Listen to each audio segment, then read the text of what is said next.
Hello, my name is Cassian Endor. We are on Jeddah. We will prepare to die.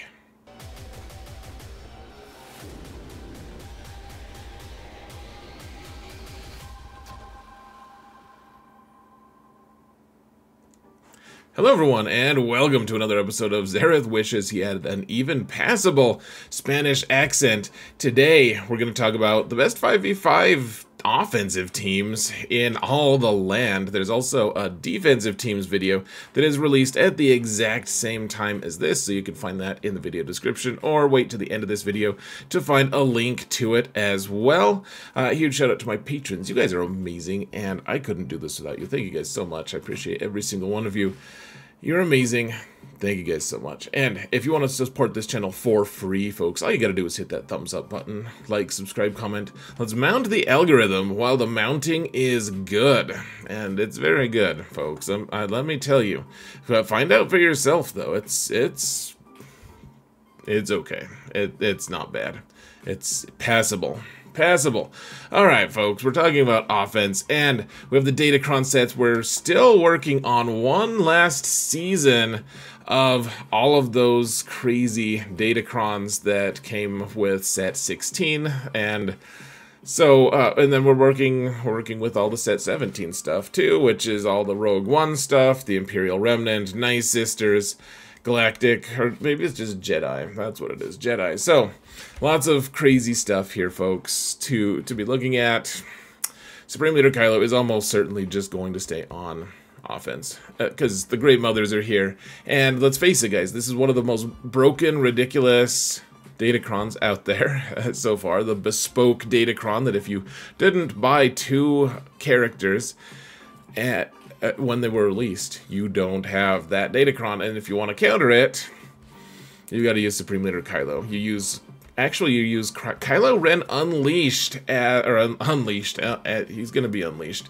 He's not going to have a leash, folks. He's also not going to have a mask. You're going to use him as the lead, and it's fairly smooth, usually. I know that there are some people who, at the very top, who are trying to tool their roster, and they're specifically trying to mod their Great Mothers team to kind of counter the crew counter, which is a little bit sad and scary, but what can we plebs do about that? I guess we just have to cross our fingers. But we're going to use that, and if you don't have, if your opponent doesn't have the Great Mothers, I guess you could keep this, put this on defense, though there are a lot of teams that actually just beat this as well, because the support cron that is out there right now can do the buff immunity to the whole team, which means that Hux doesn't start with his advantage, and that means that therefore the team doesn't stop other teams from gaining bonus turn meter. And you can kind of delete this team with a number of different teams, including like Afra and CLS, depending on what cron you have and what you're kind of how you're interacting. So yes, this team is okay on defense, but I would keep it for offense. Kill some Galactic Legends for really bad banners, or kill the Great Mothers for a really scary, pretty high score, but pretty scary at the same time. If you can't kill the Great Mothers with Supreme Leader Kylo, whether you don't have him or you just want to be obstinate and put him on defense anyways, you can always use Jedi Master Kenobi. And I don't think, maybe if you're trying to kill the Great Mothers, you want Plo Koon. It's unknown at this point what exactly is going to kill them. I think this will work with just the standard team, however. And so I would just go with the standard team, because Plo Koon is a hot commodity, folks. Now that Eth Koth has been nerfed into oblivion, or at least semi-oblivion, Plo Koon is kind of the premier Jedi cron right now, and I think Kenobi is strong enough, at least if he's on offense, he's going to be taking out the majority of things that he faces, even without one of the really premier good Jedi crons. So, I mean, you use a Jedi cron with Jedi Master Kenobi, but then you also put Plo with Jedi Master Luke, and Plo is going to assist all the time. He's going to be doing all sorts of really good damage. He's going to be dispelling things. You're going to stun people because you have that level 6. And this team is really, really strong with Plo Koon. I think this is going to be the best Jedi team, though, of course, stay tuned for any kind of audibles that we're going to call for that, some kind of a change if we have to. You know, and you can always watch me use these teams on offense if you would like on Twitch. You can find the link to my Twitch channel in the video description if you so decide to do that. It's free to watch, guys. Come hang out.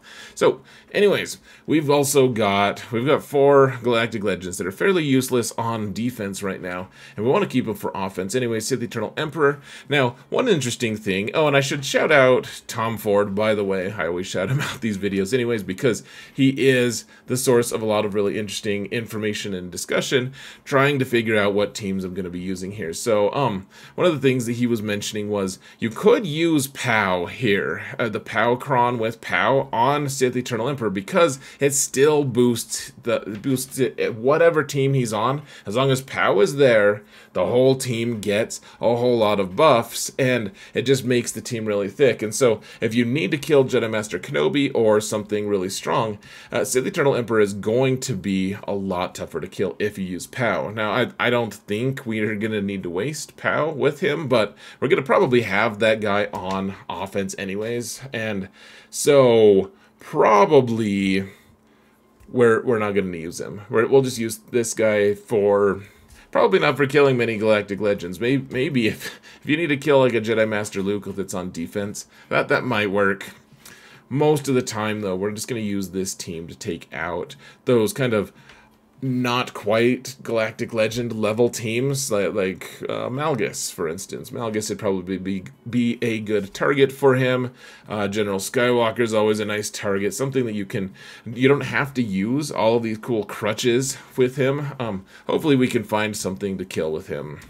If not, I mean, he's not going to be that good on defense anyways. So, anyways, we've got... Now, when I was making this video, folks, when I was trying to chop all the teams into parts, I have Leia on defense, but I did put this Phoenix team up by her. When I always build all of the teams in one group, and then I chop them into I place all the defensive ones into the slot you see down here that my mouse is pointing at, the 5v5 defense. And so I had all of the Leia teams built, and I wanted to put Captain Rex right next to him to show that sometimes he can go with Leia. It's on like the lesser team. But the thing you need to keep in mind, folks, is the Inquisition, yes, they kind of benefit from the whatever cron is currently, you know, the tank cron if you want to use it, or the offense.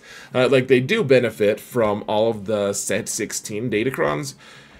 They're still not, they're kind of vulnerable right now. This is one of those rare moments that you can actually use Phoenix to be able to beat Inquisition. And so I would typically advise you to do that. The one thing that gets in the way of that, of course, is the Sabine datacron. I mean, she's just really good with a lot of different teams. So Sabine and Captain Rex kind of will both want to be on Leia's team. If you don't want to do that, then you could always throw Sabine and Captain Rex here and use them on Inquisition. It's your choice, but just something to throw out there, folks. The Phoenix team isn't going to be countering that many other things other than Inquisition, though Inquisition is a pretty nice target if you have the opportunity to do that. You typically want to take Kanan out, however, and get someone who can pre-taunt like L3 on the team, something like that. Because Phoenix, because you'll just instantly die if Grand Inquisitor targets Sabine, I believe. I think if Sabine dies, or maybe it's Captain Rex, one of those two. So you want a pre-taunt, and for some reason, Kanan is kind of the guy who isn't absolutely necessary for that counter. It's strange. Now, here's some weird stuff, folks. This is some amazing tech.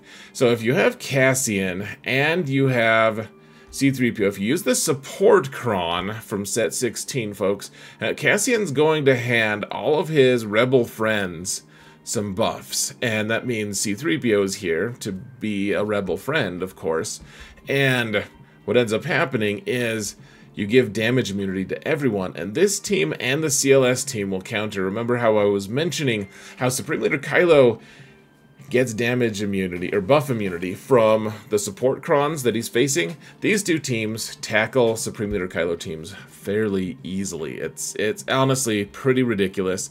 And honestly, my guess is that Afra is going to be taking down Jabba pretty consistently, or we're going to have Commander Luke able to do that as well. You'll see on the defensive side of things, we're kind of going to be butchering this CLS team a little bit, so I don't think this is going to be available, but C-3PO will still be available for this Afra team, so I don't think it's going to be that much of concern, at least if you have all of these rosters. Of course, if you have the CLS team but you don't have Afra, which I realize is a pretty common situation, you're gonna have to make a decision whether you want to have a super defensive Leia that's really strong, or if you want to have a, you know, pretty good Leia team that's decent but not going to protect you really super well, and then also have a strong CLS team. That's your choice, folks, obviously.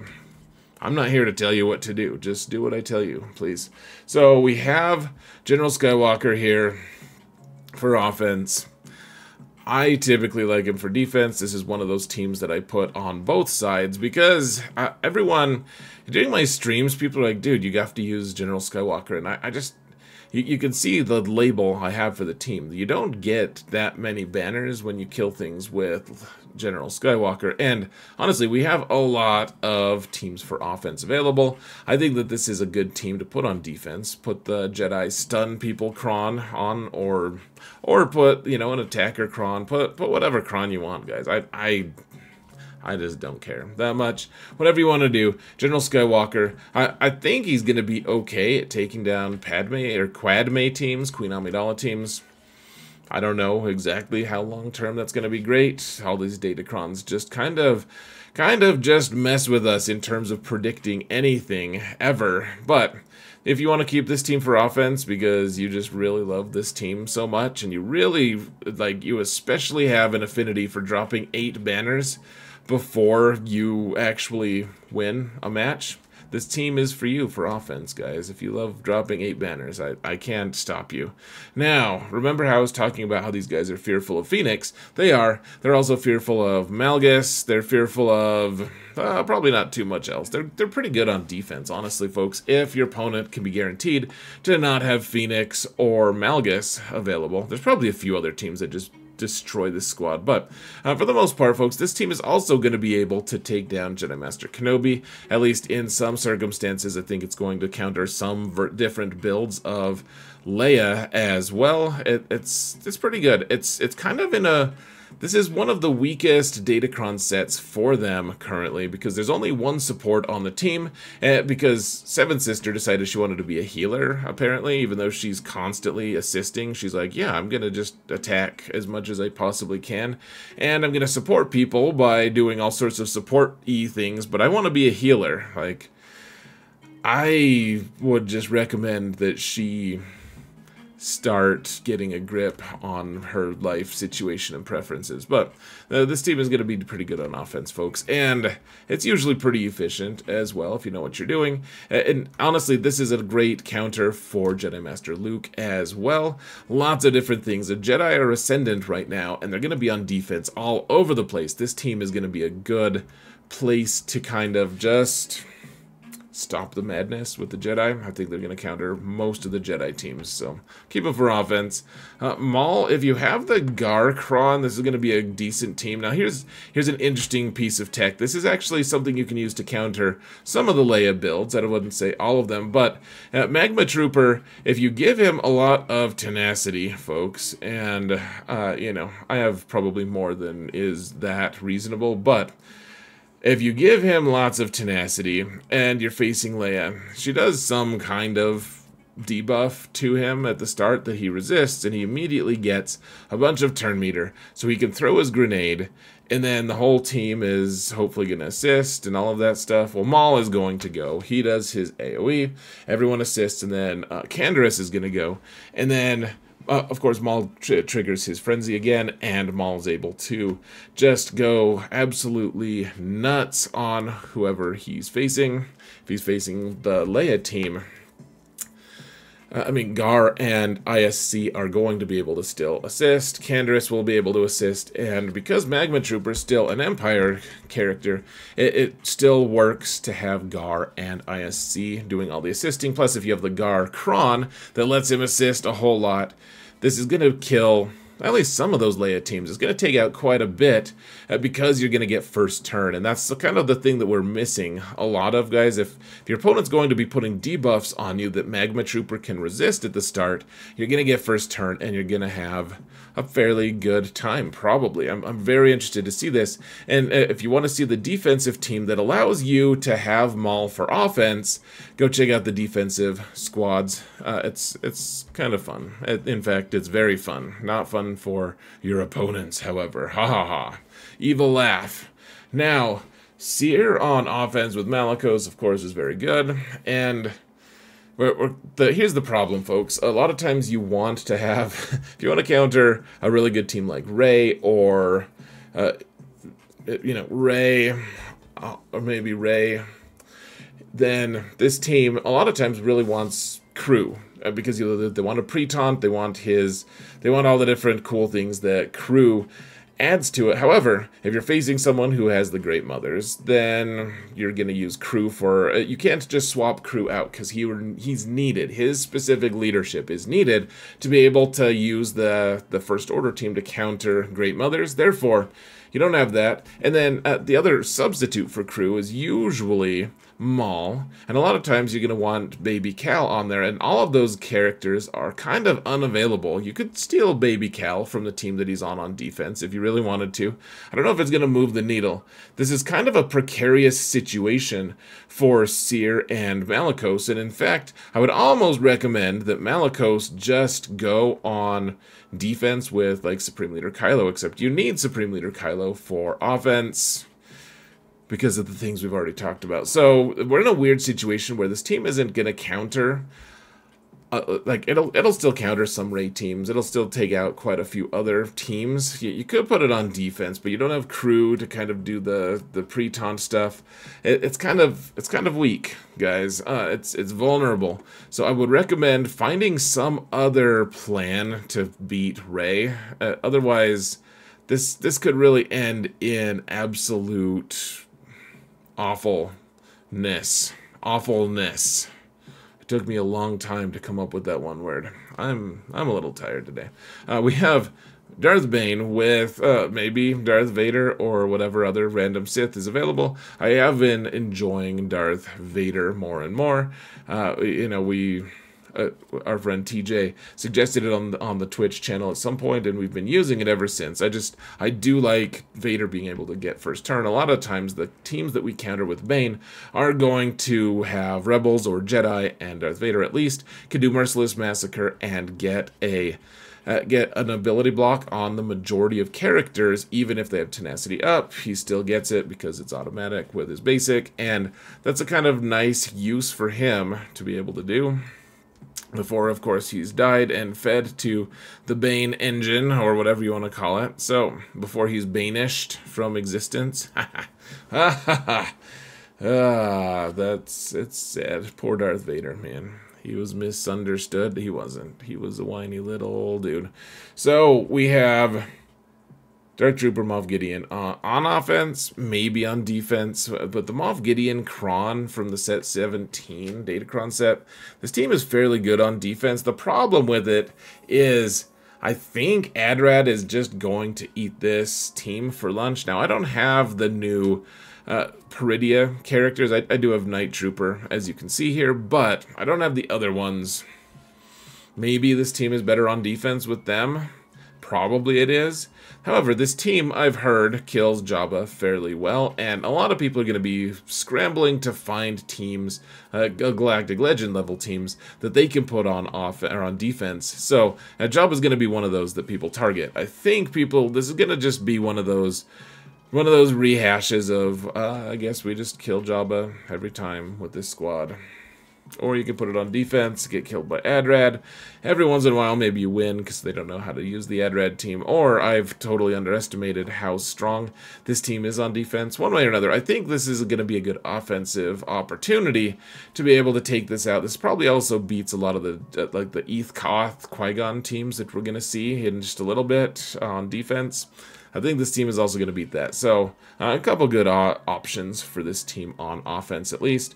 We have Bo-Katan. I went up and down with myself, wondering, like, what exactly we want to do with Bo-Katan. Because, first off, I think Leia is going to steal Sabine and the Sabine Kron. And if that's the case, Bo-Katan is just a normal team again. And the thing is, I don't think... so she can sometimes beat Kenobi teams when Kenobi doesn't have a really strong buff of some sort.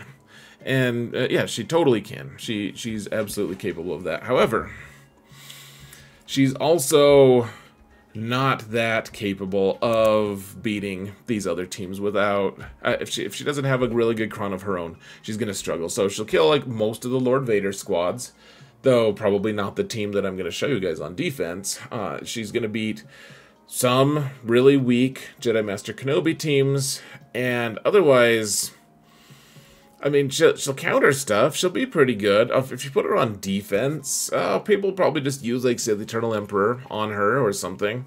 It's your choice, guys. Do what you want. I tend to really enjoy her team. I think one of the uses that we're gonna look at for her is, especially if you have the second Omicron. Obviously, I have 3, but if you have the second one, which allows you to ignore taunt, we're gonna see a lot of Jar Jar teams, a lot of Gungan teams. Frogs are going to be everywhere, and we're going to need to exterminate them with something. You could use Traya, but Traya's got to take it for defense, at least as far as my videos are concerned. And so I think this team on offense is going to kill a lot of frogs, is what my guess is. I'm guessing we just do this, you get the second Omicron, and you ignore taunt. Even if you don't ignore taunt, I think this team does enough damage, especially with an attacker Kron, to be able to take out that shield generator.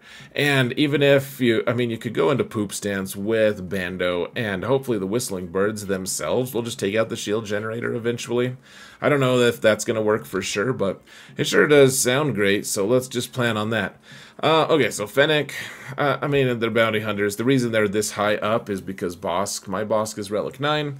This can kill some versions of Lord Vader, depending on what they take, because the Bosk level 9, and more importantly, the tank level 6, is going to let them kill the Lord Vader team without even using Bando, because Bosk gets to kind of pre-taunt against it, and he'll be able to weather the barrage from Maul, depending on how good their Maul is and how good your Bosk is, and then you're going to just go to town with Fennec as per usual. A lot of fun. This is one of the most fun Datacrons and setups in the entire game, and I do this on my main account. I've done it a couple times, and I don't even have the level 9 for Bosk. I just have a tank level 6, so it's a good team. And it's horrible on defense, so keep it for offense. Sometimes you'll just never use it, and that'll be very tragic. I will not care, though.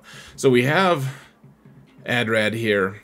We're getting into the zone of, like, where does Pow go exactly? Like, you can put Pow here, and apparently he can take out a couple different Galactic Legends with Pow on this team, which, of course, is nice. I mean, it buffs the team, though, of course, the level 6 really buffs the team anyways, and if you have K2SO, you're going to be removing a ton of turn meter from whatever team you're taking out. I kind of like this split. I think I prefer this split, and that way we're able to take Mon Mothma with Pow, and Pow's going to just be completely insane. Now, Saw is going to be neglected this season. Unfortunately, Saw really loves hanging out with Luthen. He really loves the support Krons, all of that stuff. I don't, he really wants Kyle Katarn on his team. I don't blame him, but I think Mothra is going to kind of steal the show this time, because Pow is going to juice her team up to about 10 billion. Pow with Luthen, I put out a video a little bit ago where showing how Luthen is going to take out the majority of Galactic Legends. If you put the Pow Kron with him, and this is kind of sad, we're going to kind of just ignore Luthen and his Kron. Well, we're going to ignore his Kron, at least, like the Lotion Kron. And for the most part, Word is going to use this team to kill some, maybe a lot of different galactic legends. I'm very interested to see how this works, folks. So stay tuned. Well, let's figure it out. We'll be sciencing on my first stream, which will be on Wednesday evening. Let's see. Wampa, he still has a Kron. He's mostly going to be unused.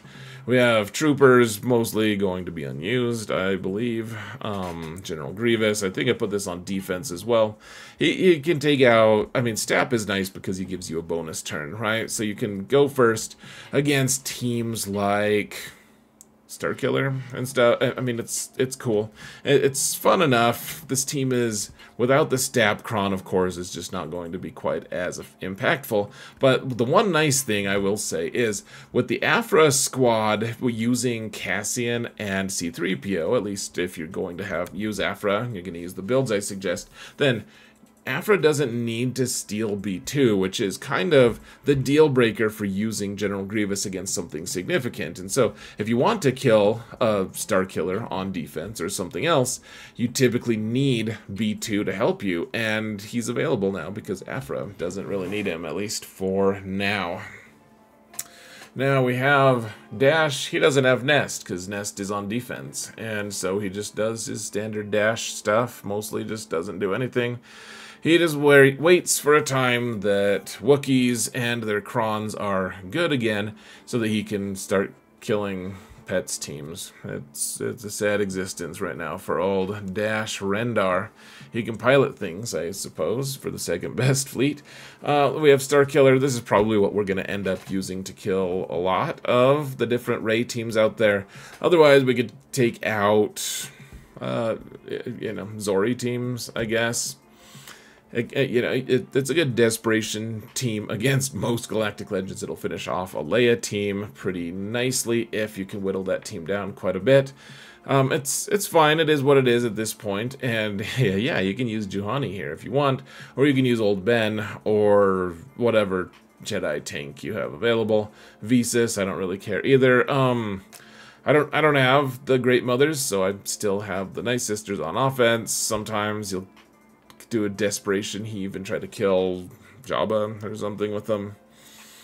They'll mostly be unused this season, folks. You can put Tuskens on defense if you really want to, but remember, people will laugh with glee and easily dispatch that team with Jedi or with Adrad. There's a lot of pretty cheap teams that beat Tuskens. However, they do beat a lot of teams that have a lot of turn meter boosts.